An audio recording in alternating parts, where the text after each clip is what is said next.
சமீப காலங்களில் பூமி வேகமாக சுற்றுறதுனால அப்படி நம்ம ஆப்பிள் பழத்தை விரும்பி அளவுக்கு அதிகமாக சாப்பிடும்போது எப்படி பிக் பாஸ்லேருந்து ஒவ்வொரு கண்டஸ்டண்ட்டும் வெளியே வரும்பொழுது அவங்களுக்கு ஒரு குறும்படம் போட்டு காட்டுறாங்கல்ல, அந்த மாதிரி என்னடா அது நீ பாட்டுக்கு ஏதோ புதுசாக சொல்கிறேன், ஆனால் நாங்கள் வருஷத்துக்கு ஒரு தடவை வயசு ஏறிக்கிட்டே போதுன்னு சொல்லி பர்த்டேலாம் கொண்டாடி இருக்கோம்டா அப்படின்னு சொல்லி நீங்கள் கேட்கலாம்.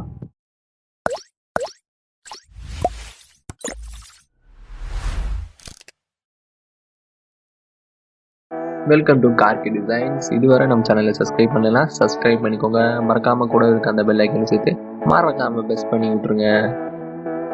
இன்றைக்கி நம்ம இந்த வீடியோவில் எதை பற்றி பார்க்க போகிறோம்னு பார்த்தீங்கன்னா, சமீப காலத்தில் நடந்து வந்த ரொம்பவே இன்ட்ரெஸ்டிங்கான ஒரு சில விஷயங்களை பற்றி அந்த வீடியோ நம்ம இன்றைக்கி பார்க்க போகிறோம்.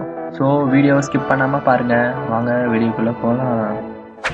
நாமெல்லாம் இறந்ததுக்கு பின்னாடி நம்ம உடலில் என்னென்ன மாற்றங்கள் நடக்குது அப்படிங்கிறது நம்ம யாருக்கும் தெரியாது. ஆனால் சமீப காலங்களில் சயின்டிஸ்ட்லாம் சேர்ந்து ஒரு ரிசர்ச் ஒன்று எடுத்து அதோட முடிவுலாம் சொல்லியிருக்காங்க. அது என்னதுன்னா, நம்ம இறந்ததுக்கு பின்னாடி நமது மூளை 7 நிமிஷம் இயங்குமா.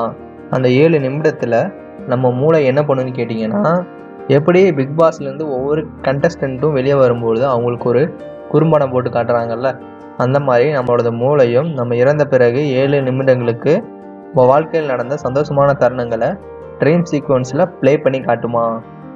ஆக்சிடெண்ட்டில் அடிப்பட்டவங்களுக்கு, மூளை சிதறி இறந்தவங்களுக்கு தான் எப்படி இந்த மூளை 7 நிமிஷம் எங்கே ட்ரீம் சீக்வன்ஸ் ப்ளே பண்ணும் அப்படின்னா நீங்கள் சொல்கிறதெல்லாம் எனக்கு புரியுது.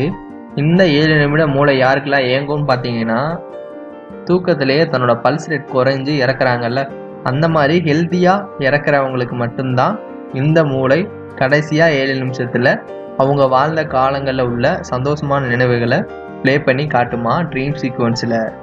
அதனால தான் பொதுவாக எல்லோரும் என்ன சொல்கிறாங்கன்னா, வாழும்போது பணம் காசை விட சந்தோஷமான நினைவுகளை சேர்த்து வச்சுட்டு போங்க அப்படிங்கிறது. ஏன்னா நீங்கள் இறந்த பின்பும் அதுதான் உங்களை சந்தோஷமாக வச்சுருக்க போகுது. ஸோ வாழும்போதே சந்தோஷமாக வாழுங்க, அப்படின்னா தான் இறந்த பிறகும் சந்தோஷமாக இருப்பீங்க. சமீபத்தில் சயின்டிஸ்ட்லாம் சேர்ந்து ஒரு அறிக்கை ஒன்று விட்டுருக்காங்க. அது என்னன்னு பார்த்தீங்கன்னா, பூமி ஒரு நாளைக்கு சூரியனையும் தன்னைத்தானையும் நிலாவையும் சேர்ந்து சுற்றி வர்றதுக்கு மொத்தமாக 24 மணி நேரம் எடுத்துக்குது அப்படிங்கிறது நமக்கு எல்லாத்துக்கும் தெரிஞ்ச விஷயம். அந்த ஒவ்வொரு மணி நேரங்களுக்கும் 60 நிமிடங்களும், 60 நிமிடங்களில் ஒரு நிமிடத்துக்கு 60 வினாடிகள் அப்படிங்கிறத நம்ம இவ்வளோ நாளாக யூஸ் பண்ணிட்டு வந்தோம்.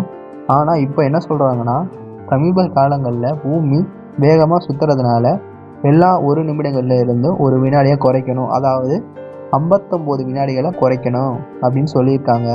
இது எதனால் ஏற்படுதுன்னு பார்த்தீங்கன்னா, பூமி சுற்றுறதோட வேகம் ஏன் அப்படி வருதுன்னா, காற்று பரப்பு வான் பரப்புகளில் இருக்க அந்த காற்று பரப்பில் கொஞ்சம் வேகமாக அடிக்கிறதுனாலையும், பூமியோட காலநிலை மாற்றங்கள் அந்த நிலப்பரப்பில் இருக்க அந்த அளவு குறையிறதுனாலையும் பூமி கொஞ்சம் வேகமாக சுற்றுது அப்படின்னு சொல்கிறாங்க.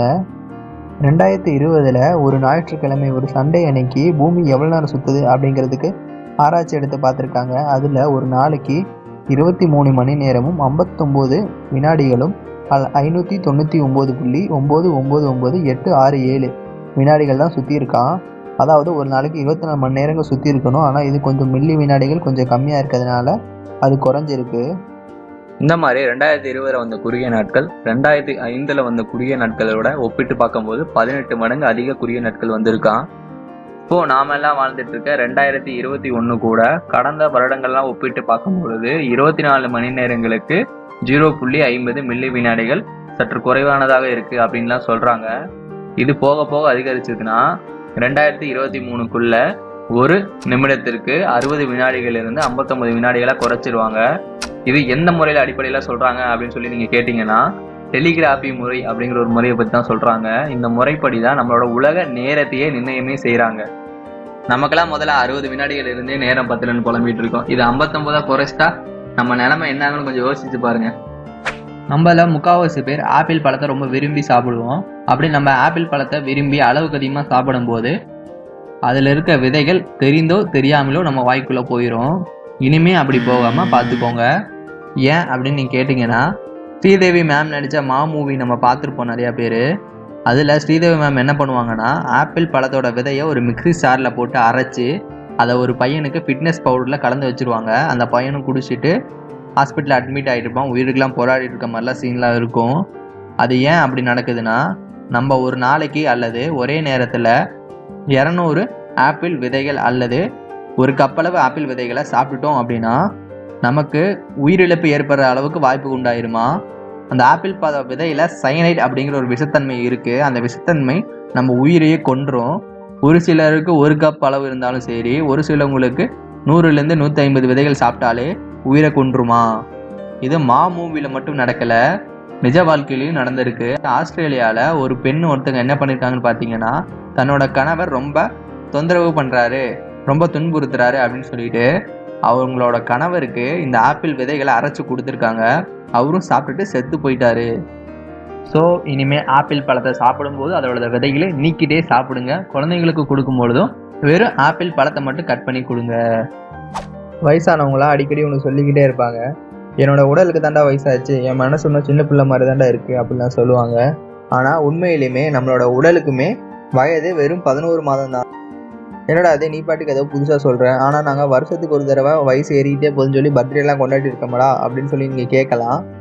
நான் ஏன் அப்படி சொல்கிறேன்னா, ஒவ்வொரு 11 மாதமும் முடியும் போது நம்மளுடைய உடல் செல்கள்லாம் என்ன பண்ணுன்னு கேட்டிங்கன்னா, அது ஆட்டோமேட்டிக்காக அழிஞ்சு புது செல்களை உருவாக்கும். அதாவது ஒரு 11 மாதம் முடிஞ்சதுக்கப்புறம் திரும்பி ஃபர்ஸ்ட்லேருந்து புது செல்கள் உருவாக ஆரம்பிச்சிடும். திரும்பி அது 1லேருந்து திரும்பி 11 மாதம் வந்ததுக்கப்புறம் அது அழிஞ்சு வேற புது செல்கள்லாம் வர ஆரம்பிச்சிருமா. ஆனால் பிரெயின் செல்ஸ் மட்டும்தான் 7 வருடங்களுக்கு ஒரு முறை அழிஞ்சு புதுசாக உருவாக ஆரம்பிக்குமா. இனிமே யாராவது உங்ககிட்ட வந்து உன் வயசு என்னப்பா அப்படின்னு சொல்லி கேட்டா வெறும் 11 மாசம் தாங்க அப்படின்னு சொல்லி அனுப்பி வச்சிருங்க. நான் இப்போ கரடி அப்படின்னு சொன்னா ஒரு சில பெண்களுக்கு டெடிபியர் ஞாபகத்துக்கு வரலாம், ஒரு சிலர்களுக்கு காட்டில் வாழ்ற கொடூரமான கரடி ஞாபகத்துக்கு வரலாம், இன்னும் ஒரு சிலர்களுக்கு அவங்க சின்ன வயசுல படிச்ச கரடியை வந்துச்சுன்னா கீழே படுத்துட்டு இறந்த மாதிரி நடிச்சா கரடி மோந்து பார்த்துட்டு விட்டுட்டு போயிடும் அப்படிங்கிற அந்த கதை கூட ஞாபகத்துக்கு வரலாம். ஆனால் நான் இப்போ சொல்ல போகிறது போலார் பேர், அதாவது பனிக்கரடியை பற்றி அதில் சொல்ல போகிறேன். இந்த போலார் பேர் அதோட கலர் ஒயிட் அப்படிங்கிறது நம்ம எவ்வளோ நாள் டிவிலையோ அல்லது நேர்லையோ பார்த்ததை வச்சு அதோட கலர் ஒயிட் அப்படிங்கிறது நமக்கு எல்லாத்துக்கும் தெரிஞ்ச விஷயம். ஆனால் உண்மையிலே அது ஒயிட் கிடையாதான். பனிக்கரடியோட தோல் கலர் ஸ்கின் டோன் என்னதுன்னு கேட்டிங்கன்னா கருப்பு கலர் ஸ்கின் டோனா. ஆனால் அது எப்படிரா அது வந்து நமக்கு ஒயிட் கலரில் தெரியுது அப்படின்னு சொல்லி நீங்கள் கேட்கலாம். பொதுவாக தண்ணியோட கலர் என்னென்னா டிரான்ஸ்பரண்ட் கலர் தான் தண்ணியோட கலர். அதே தண்ணி ஆர்டிக் மாதிரியான பகுதிகளில் ஒன்றா சேரும் பொழுது கட்டியாக ஆகும்போது நமக்கு என்ன கலரில் தெரியுது, ஒயிட் கலரில் தெரியுது.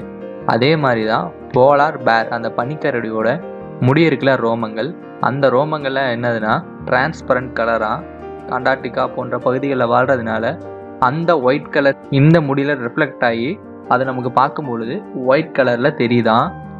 உண்மையிலே போலார் பேர் பனிக்கரடியோட ஸ்கின் டோன் பிளாக் கலர் அப்படிங்கிறத மறக்கவே மறந்துடாதீங்க. ஷார்க் அப்படின்னாலே அந்த கொடூரமான உருவம் உங்களுக்கு ஞாபகத்துக்கு வந்துட்டு போகலாம். ஷார்க் அப்படிங்கிறது கடலில் வாழ எல்லா உயிரினங்களையும் சாப்பிட்ரும் அப்படிங்கிறது நம்ம பார்த்த மூவிலேருந்தே நமக்கு தெரிஞ்சிருக்கும்.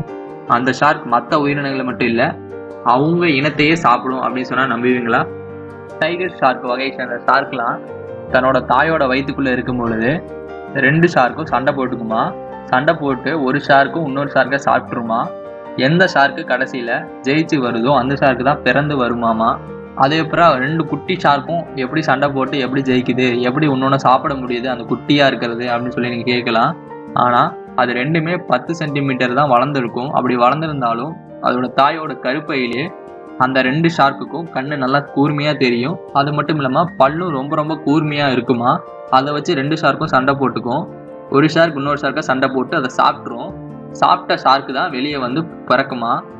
இப்படி கருப்பையில் இருக்கும் போது இவ்வளோ கொடூரமாக வாழ்றதுனால தான் என்னவோ தெரியல, கடல் வாழ் உயிரினங்கள்ல இவ்வளோ கொடூரமாக வாழ்ந்துட்டு வர உயிரினங்கள்ல இருக்குது இந்த வகை ஷார்க்குகள்.